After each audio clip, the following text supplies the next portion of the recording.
Mm.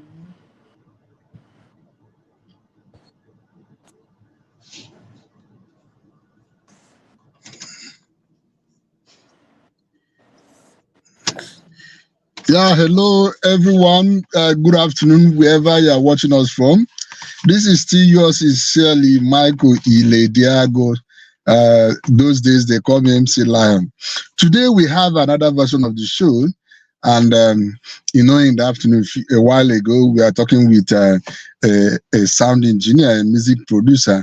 Now we are getting into the fabric of the society, which is discussion with those who are in the niche of building women. And I have someone who is one of those trusted ally, and people I know when they all started from scratch, and they were able to do something that is massive in the industry. I'm not talking about any other person than Ijeoma Oguadimma. She is executive director of WEPBI. I will not do much for her introduction. She will tell us who she is and what she stands for and the activities she does in her non-governmental organization, that is NGO. Ijoma have a network that covers a whole lot of issues pertaining to women. And in fact, she has a lot to give us. At the end of this video, I believe we're also going to know how she started her journey and the stage she is. Maybe we're able to also find out if some of us who may be interested in setting up NGO, what we could be seeing and how we can start doing all these things. From people who were able to start from scratch and they build a massive NGO here in Enugu, and their presence is felt beyond Enugu State. So I have a lot of things to say about her, which is if I start to talk about her profile, who she is, that was she won, even the one from government house and stuff like that. I may end up spending the 30 minutes or 1 hour we slotted for this show introducing her. Meanwhile, I have to stop here and allow her to come in and introduce herself. Over to you, Ijeoma Oguadimma. Please, can you introduce yourself? All right, thank you, Michael. Thank you for the opportunity to be here. My name is Oguadimmaa Ijeoma Joy. I'm the Executive Director of Women Empowerment and Peace Building Initiative, WEPBI. We have our office, our head office is here in Enugu State, and we have our branch office in Owerri too. So, WEPBI is a women-led organization that fights for women's rights. Whenever we talk about WEPBI, just know that we stand for women's rights. So, we is an NGO that focus on women and girls. We try to make sure that women are in decision-making processes. Women are a part of leadership, both in the communities level and the in the national level, to make sure that women and girls are part of decision makers in everything we are doing, both in secondary school, in universities, and the rest of them. So I'm also the president of Women Leadership Academy. So what we do in the Women Leadership Academy is there where we educate, train the young girls on what leadership is all about, what politics is all about, catching them young. So it's from secondary school that we start. You know that we didn't start. Hell, my baby will not allow me. You know that we didn't start. Sorry Yeah, about that. she wants to talk to you. Yes. No problem. So in Nigeria, we didn't start on time. That is why it's as if that women are really lagging behind when it comes to leadership and the politics. Yeah, sorry, so sorry. Please forgive me. I have a baby. So, No problem. That's a good one. She's part of the show. She's giving off vibe. so, when sometimes when we started Women Leadership Academy, when we talk about young women participating in politics or being part of leadership, they will see it as a taboo and the rest of them. So we started changing the narratives and the rest of them. So today I can tell you that through Women Leadership Academy, a lot of young girls now are part of decision makers, even SU taking over SUG presidents and the rest of them. So that's all I can say for now. I think I have done a lot. Okay, you can Uh, also call me a You have chief. said yes. You have said a lot. You have said a lot. We also would like to know, at least for some of us who know you, and for the benefit of some who may be seeing you for the first time, can you tell us a little bit about the award given to you by the state government? And we know you are one of the 50, is it 50 or 100 most influential people, What the you can put me right, in Enugu influential? State. Go, tell Yes. us about it. Okay. I was working in a radio station.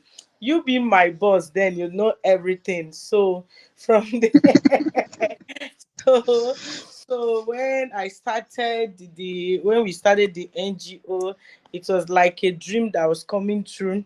So we started by trying to sensitize secondary school, did a lot of program on personal development and the rest of them. Sometimes we go to the campuses to tell them that even if you are in university, you can still develop yourself. You can still become whatever you want to be without any excuses and challenges. Although it wasn't easy as a beginner running an NGO, sometimes there is a lot of vision, but you don't even know the direction that you should go to and the rest of them. So from there, we started. When we started the NGO, we tried to partner with government, with corporate bodies and the rest of them to see how we can be able to do it. So before you know what is happening, now people started hearing about us. Our way be that they came to our school, they did the capacity building, and some people will say you changed our life and the rest of them. So from there we train people on skill acquisitions, and the thing will keep going like that. Before you know what is happening, we started getting calls from international donors and the rest of them, trying to see how do we partner with two people to do. We have seen the work you are doing on social media, that your work speaks a lot, how you are be able to break some things and be able to penetrate. So that was how we started. So there was a time we did a training through a Nigerian Women Trust Fund, and I was one of the mentors in the southeast. I trained about 2,000 young girls in the whole Wow. southeast. Yes, on leadership and entrepreneurship. So I think it's one of the things that gave me age. So then after the training and the rest of them, so one day I was called that I was nominated for another. The first award is Maloa Award as one of the young female entrepreneurs in Africa. So the award was given to me in Ghana. So Wow. when they called for the when I was called for the award, I was like, me. How they say yes, we saw a lot of work you have done and the rest of them as a young achiever. So we choose that you are nominated, and there's so many people, choose nominated you for the award. So when we went to Ghana, I Yes. saw so many people and the rest of them, and they were clapping, saying that thank God that I made it for the award. So when I came back to Nigeria, it was really an amazing one that time, because I wasn't really expecting that. All I know was I was doing Yes. this is what I have passion for. I was doing it Exactly. with, yes, with all my heart. Anytime I do it, I feel relieved. I feel that, oh, I have done something very well. Though I'm a journalist by profession, you know that. But this is where each Exactly. time I do something on that, I feel joy. I feel so excited. So when I got the award, I feel like, so Ijoma, a lot of people are watching you. So which means you have a lot of work to do. You need to deliver, a lot of things started coming on my mind and the rest of them. So we keep doing the work and the rest of them. We train young girls on skill acquisitions and the rest of them. So that was, yeah, which year is that?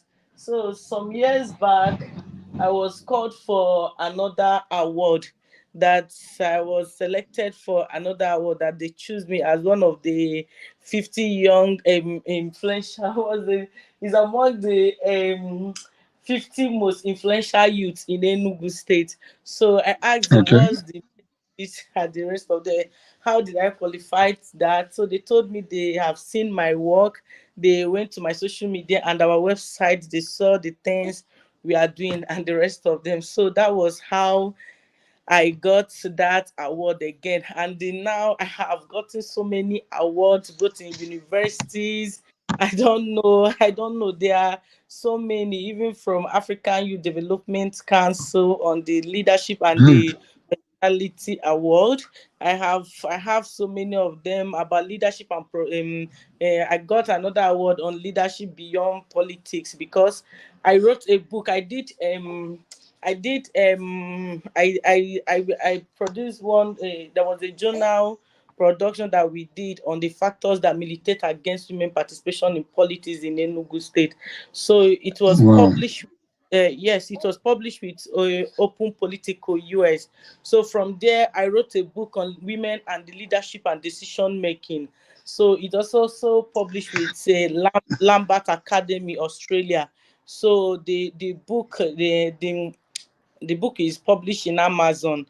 So Wow. we started, there's a project we are doing in Enugu State. We call it WVO project. So it's sponsored by Global Affairs Canada and Action Aid Nigeria. So what are we doing in that project? Is it to make sure that we call it Women's Voice and Leadership Project, to make sure that women are Good. part of leadership, decision making process, and the rest of them. So the project speaks. We try to know what are the factors that militate against women participation in politics in Enugu State, and the what's the issue, how do we tackle it, and the rest of them. So we use KII and the FGD focus group discussion to track to know the issue. We had a lot of them, cultural barriers and the rest of them. So we were like, how do we curb this thing? How do we bring women into leadership? How can a woman be part of leadership, both from the traditional cabinet to the rest of them? So we try to see how Good. we can tackle it. Yes, it wasn't an easy one at all. Going to the communities, trying to speak to those women, tell them, do you know that you can be a politician, you can be a leader, that it wasn't for any particular gender, that Gender. everybody can, that yes, everybody, anybody can be a politician so far you are qualified and the rest of them. So it was like a joke to them because even those women, the community women, they don't even know, they don't really understand when they are telling, they say, no, our husband and the rest of them. So what I did is that I have to penetrate the husband. I had to move to the husband, by using with the traditional leaders, telling them, do you know that women can be part of Igwe cabinet? Cabinet. Women, yes, can be in decision making processes and the rest of them. So they were like, how? That is not possible. So when I met with some of the traditional leaders, they said, no, no, no, no. How can you say that that is a taboo? How can this young girl come and start telling us that a woman can be in the cabinet that I've never done before? This girl, please, sorry, so sorry. No So problem. they say it can never be done before, it's not going to be possible, and the rest of them. So I was like, how do I change the mindset of these people, since this thing is not a taboo but it's just a norm that that Yes. came. Yes, it's just a norm that they keep doing, and they now see it as a tradition that women are not supposed to be in the cabinet and the rest, or Cabinet. other town union executives and the rest of all these communities, these positions and the rest of them. So I asked one of the traditional leader, how can you be making a decision that is affecting women and the woman is not there? And he was like, but it has been there like that and the rest of them. So through a lot of long advocacy and the rest of them, we did a long advocacy. It wasn't easy. It wasn't easy because we tried to influence them to accept this. So Yes. after one of the traditional leaders accepted and said, okay, that okay, what can we do? How do we do it? And the rest of the, when I told him that Ngozo Konjiwala is a woman and she's married, she's not Yes. disrespecting her husband. I told her, let Yes. Dora Accurate. was married. I use some women, do you understand, to give them insight because they were telling me that if you empower women now, they will not respect their husband. I said no, that Okay. it will give you an edge. It will give you an edge because when they say, ah, this is the chairman, the Nekwanwunye chairman, this is how I put it in Igbo. So they started laughing. So one Yes. of the traditional leaders that came back from abroad said it's a very good idea that okay, if he can try and see, if I can discuss with the cabinet members, see what you want to do. So when I discussed with the cabinet member, they were like, I should not even go that place. That a woman can never in the cabinet is not possible. I asked them politely, why? Can you give me more reasons to believe this thing now? They said, because so I called the Warabo. And I said, but this thing is just a norm that you people try to make a tradition. That is not just a Yes. taboo, a cause. He said, okay, after a long dialogue again, they accepted they will include 4 women in the traditional cabinet. Yes, Wow. yeah, so when they accepted, I was like, okay. So on that on the day of inauguration, I went there.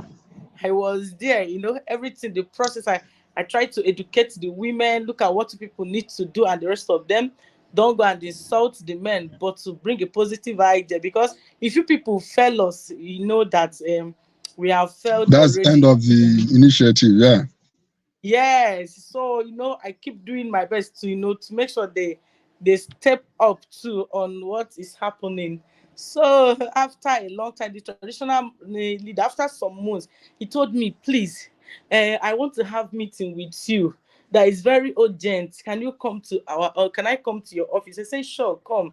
So he started telling me the good things that the women. He told me how smart these women. I'm just telling you, women in the communities, though. He's always saying how Yes. smart these men are, how intelligent, that their idea is always unique, that they have brought a lot of ideas that is changing the communities. That this is wow. That please, he wants to include extra 8 women in the cabinet. In That's fact, a good one.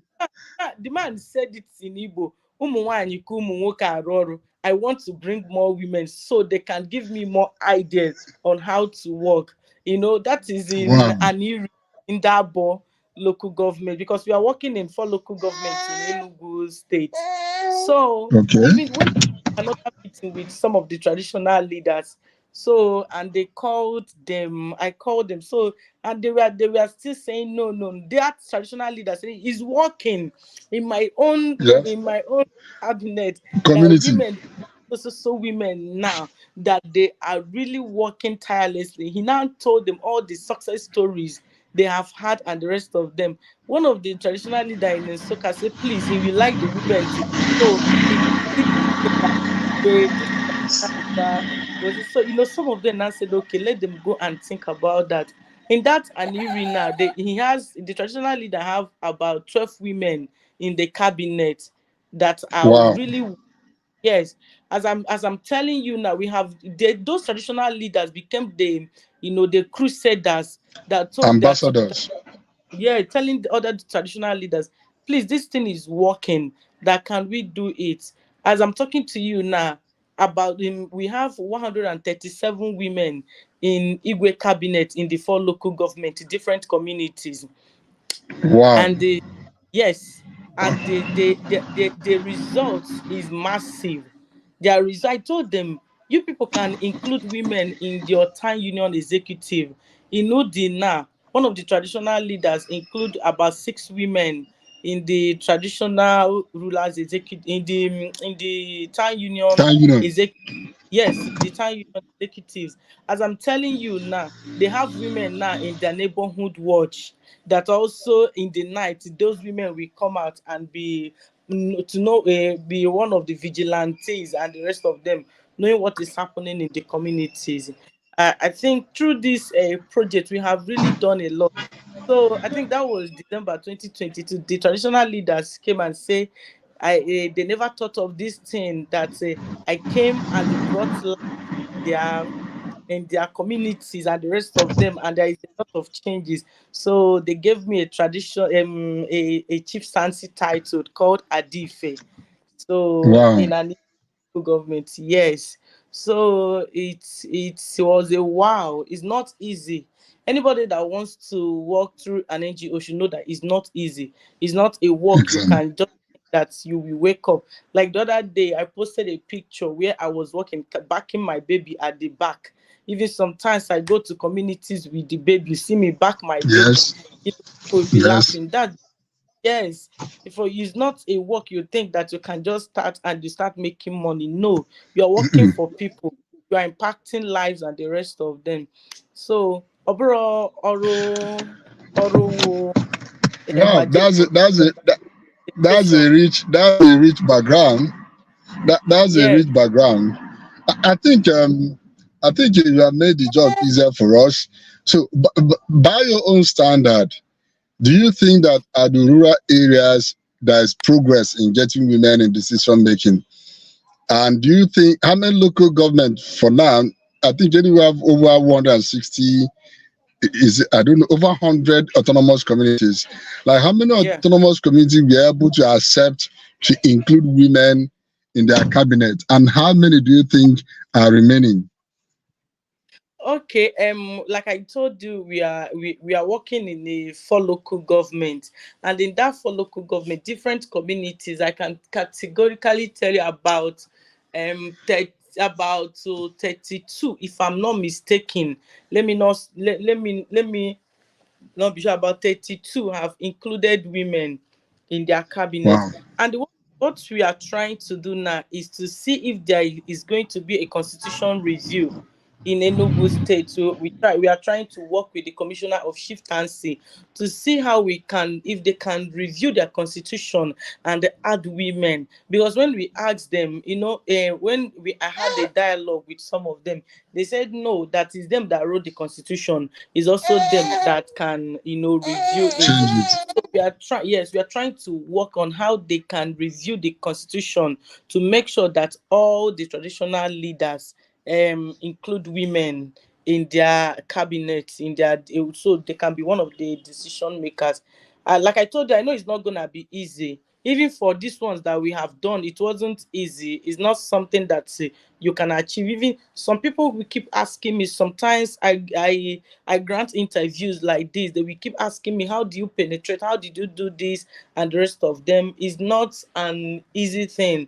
But I believe with time and the rest of them, and with the governor that is here and the commissioners, I believe together we can be able to influence that and make sure that there is a constitutional review. And those women, they're ready to work. Like one of the traditional leaders that have women in their neighborhood watch, we had a meeting some other Yeah. time with them. He said the women are working more than the men.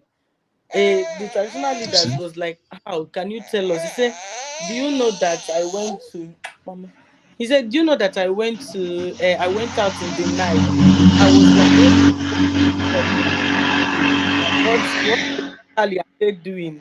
So he said that when he was working with his guard, that somebody just rushed and said, who goes there? Who is that? When he now flashed the torch, the one woman asked him, Igwe, what are you doing outside by this time of the night? The Igwe said, behold, the men that are there were busy sleeping. That Imagine. so he Imagine. said that, behold, the men are busy sleeping while the women are the one in charge and the rest of them. So he said that after this meeting now, they only have four women. Then he said that he think he need to bring more women in the neighborhood watch. So because there's some of them Wow. said that they want to be part of that. All these things, there is a progress, to be honest with you. Like I tell you, Webi cannot be everywhere. For now, we are in four Yeah. local governments. So we are hoping Yeah. by next year we move to like another 4 or 5 local governments in Enugu State to see how far we can do it, and also see how we can be able to influence this constitutional review so it can work, and so that whatever they are doing, they will be including women. Thank God for the traditional leaders who are in the communities that are testifying how intelligent, smart that these women are. Some of them are telling, do you know there is a kind of law that they brought to them? They'll say, this thing will not happen again, or this thing has been happening, we have to stop it. And they will give them reason why they need to stop that, and they stop it. So Exactly. you see that there is a progress. Wow, that's fantastic. I think there's a lot, a lot.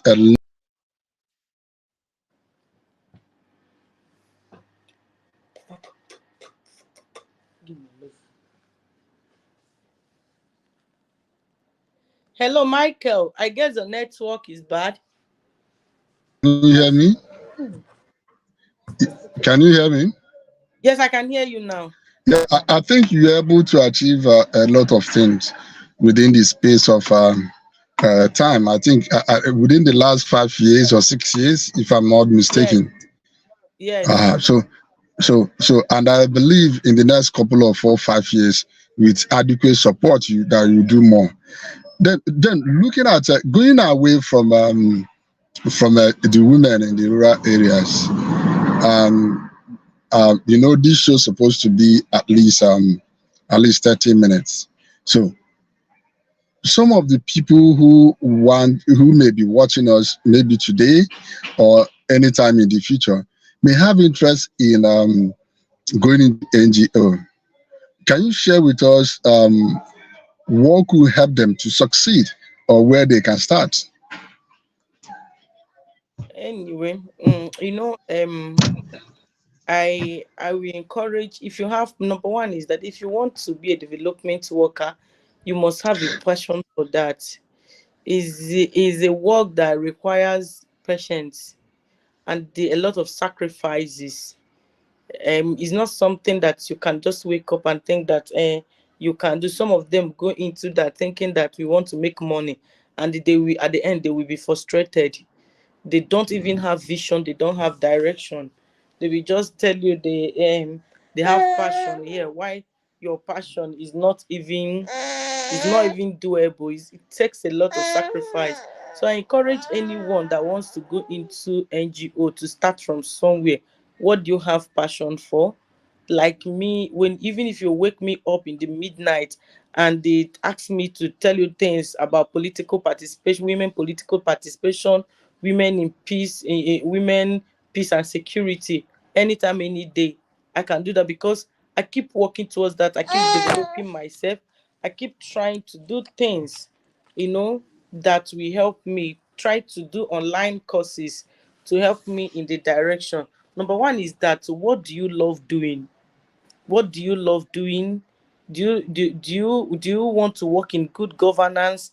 Do you want to work in peace and security? What do you want? Is it on environment, climate change, and the rest of them? You focus on that. You start doing something towards that area, whether you have money or you don't have money. Some people will see you say, "How did you get here?"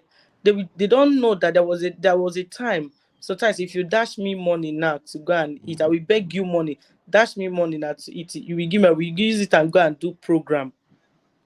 You understand? It's just for you Yeah. to see the level of the passion.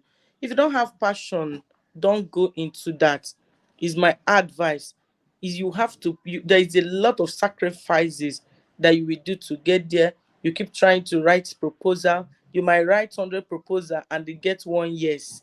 You might write 100 and you will not get any yes. You see that sometimes it can be frustrating. So when people now see you say, how are you doing this thing? Of them, they don't know the sleepless nights you are going through and the rest of them. So are you able to pay the price? There is, in any success, there is always a price to pay. So you keep doing it, don't give up. We are in a generation where you do something one, two, twice, it's not working, you just stop and say, no, it's not working, let me go to another. No, for you to, if you want to go far in that and keep doing it, one day there will be a prize, and the people will think that, is he using jazz or charm, without knowing that it's hard work. Keep working hard, remain focused, don't be distracted. That area that you are working, try and register with CAC, because you have to register with CAC if you want to work with international donors. If you are working with a youth, you also register with Ministry of Youth. Register with the local government you are working on and the rest of them. All these things are very important. So some people think that once they start NGO, hey, it started working for them. No, it doesn't work like that. They really need, you need to they need to see the work you have done so far. If a donor want to sponsor you, they will first of all ask you, what have you done so far? What have you brought in your table? What can you tell me? Like I was telling you, I was doing all this thing with passion and the rest of them. If you give me money, I will use it and go and do programs and the rest of them. So it was the work they saw that I did that attracted them, and they will now say, okay, go to this person, work with this person and the rest of them. So that is how it works. Wow, that's a good one. I think this 30 minutes you say enriching, and I believe that whoever that is joining us for the first time in this program and has interest in starting NGO might by now have a kind of introduction to NGO, maybe to understand the clear picture. Before we sign out, can you tell us if you have any other message you want to give, either or proposal you want to make in regard of pushing women into governance at the rural areas, or any other thing from your mind, just your parting words? Okay, what I want to say is that if you want to be a leader, if you want to be one of a wonderful leader, come and join us at Women Leadership Academy, where we train women from the grassroots. Like I'm telling you, in those local four local governments, we have schools there where we train those women and the rest of them. I know that some of them, when we started, they don't even know how to speak good English. But today, those women, they are really doing very well. So if you want to understand leadership, if you want to work into governance or peace and security, you can work with come to Women Leadership Academy. And another thing I want to tell for anybody that wants to work on the goal of NGO, that the person should start now. Don't wait for funding. Even if you are writing proposal, remember that proposal will go from this person to this person, and they will keep asking other donors, did you know this person? How did you know this person? What has he or she done before? So all these things that you need to put it in place, you need to keep doing something, and don't give up easily. Don't give up. Don't think that it's not working. If you think that it's not working, let me stop here. It might be the end. But if you keep doing it, one day in your field of work, your Messiah might locate you. Thank you. Wow, your Messiah may locate you, your Messiah may locate you. That's a good one. Thank you, Ijeoma, and the daughter. You have not told us her name. We need to know her name. What's her name, please? Name is Because she's part of Adugo this Lydia. program. Her name is Adugo Lydia Neka. Adugo, Adugo, how are you? Adugo is We're fine. about to say bye. Bye. Bye. Bye. Thank you. Bye. All right. I Bye. believe if you are watching this show at this particular point in time, we are cutting a cut. We are closing the curtain. And I will also beg Ijeoma, next time we need your attention, I believe we are going to come, because next time we are going to talk about leadership, and we are also going to assess what you are doing in your academy, how many people you have trained, and the ability to even assess some of them you have trained and what they're able to achieve after the program. So next time we have a lot of things to talk about. But for now, the show is slated for 35 minutes. We are cutting the curtain. Thank you for watching, and see us in the next video. Remember to subscribe to our channel and also be part of this family as we grow bigger to get more key players across all sectors, from music, entertainment, NGOs, everywhere in the news industry, decision makers. We want to bring everybody on there for you to know what they are doing and how you can also tap and learn from them. Thank you for watching. I'm still your humble self, Michael Ilediago. Next time. All right. Thank you. Bye. Bye.